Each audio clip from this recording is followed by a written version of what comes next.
আইসিএসসিতে কোচবিহার থেকে নজরকাড়া ফল করল Saint Mary স্কুলের সৌমাভ প্রধান। ৯৯% নম্বর পেয়ে ৫০০-র মধ্যে ৪৯৫ পেয়েছে সে। জেলার কৃতি সৌমাভর স্বপ্ন চিকিৎসক হওয়া, আপাতত তাই নিট দেওয়ার প্রস্তুতি নেবে সে। কোচবিহার জেনকিংস স্কুলে একাদশ ও দ্বাদশ শ্রেণীর জন্য ভর্তি হতে চলেছে সৌমাভ। এবারের মাধ্যমিকের রেজাল্ট একটু যদি বলতে। এবারে আইসিএসসি পরীক্ষায় আমি ক্লাস 10-এর ৫০০-তে ৪৯৫ নম্বর পেয়েছি, যেটি হচ্ছে সম্ভাব্য পঞ্চম পুরো দেশে। এটা অ্যানাউন্সমেন্ট কখন হয়েছে? আজকে 11টার সময় সকালবেলা আইসিএসসি বোর্ডের ওয়েবসাইটে রেজাল্ট ডিক্লেয়ার হয়েছে, তখনই আমি জানতে পেরেছি। সম্ভবত যেটা বলছো তুমি পঞ্চম হয়েছো, হ্যাঁ।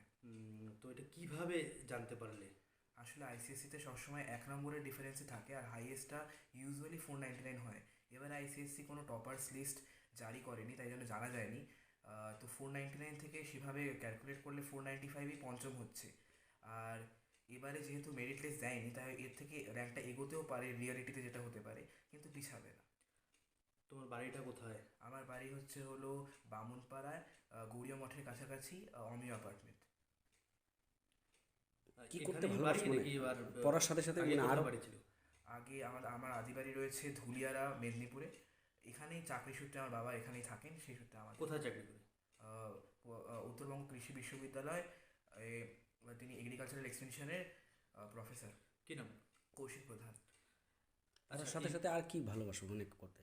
কি পড়ার হবি সাথে আছে? সাথেই ক্রিকেট খেলার প্রতি একটা আকর্ষণ রয়েছে, যদিও তেমন খেলা হয় না, তবে দেখার একটি শখ রয়েছে। আর গল্পের বই পড়তে ভালোবাসি। আর এই যে প্রস্তুতি, পড়াশোনার ক্ষেত্রে মাধ্যমিকে যে প্রস্তুতি কিভাবে নিয়েছিলা একটু যদি বলতে। আমি প্রত্যেক দিনের একটি টাইম টেবিল বানিয়েছিলাম, প্রত্যেকটি বিষয়কে সেখানে সমান গুরুত্ব দিয়েছিলাম, সেইভাবেই এগিয়েছিলাম। শেষের দিকে যখন সিলেবাস শেষ হয়ে গেছিলো অনেকবার, তখন মক টেস্টে অনেকবার লিখেছি, ভুলগুলো কী হচ্ছিলো সেগুলো দেখেছি, সেই অনুযায়ী সেগুলোকে শোধন করার চেষ্টা করেছি, এবং আজকে এই ফল দেখতে পাচ্ছি। কতজন শিক্ষক ছিল এই তোমার সাপোর্টে? আমার গৃহ শিক্ষক তো একজনও ছিল না, ছিলেন আমার স্কুলের শিক্ষক শিক্ষিকারা এবং আমার মা। এদেরই সাহায্যে আমি আজকে এই সাফল্য অর্জন করতে পেরেছি। ধন্যবাদ। কি বলবেন? ছেলের সাফল্যে আমরা গর্বিত, আমরা খুশি এবং আনন্দিত। তো আমরা প্রথমে এই ভাবনাটা ছিল না যে ছেলে এই সাফল্য পাবে। তো তার নিজস্ব পরিকল্পনা, পরিশ্রম এবং তার মায়ের নিরলস প্রচেষ্টা, সেটাই আজকে তার সাফল্যের মূল চাবিকাঠি বলে মনে করি আমি।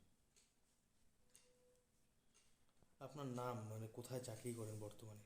আমার নাম কৌশিক প্রধান, আমি উত্তরবঙ্গ কৃষি বিশ্ববিদ্যালয়ে অধ্যাপনা করি।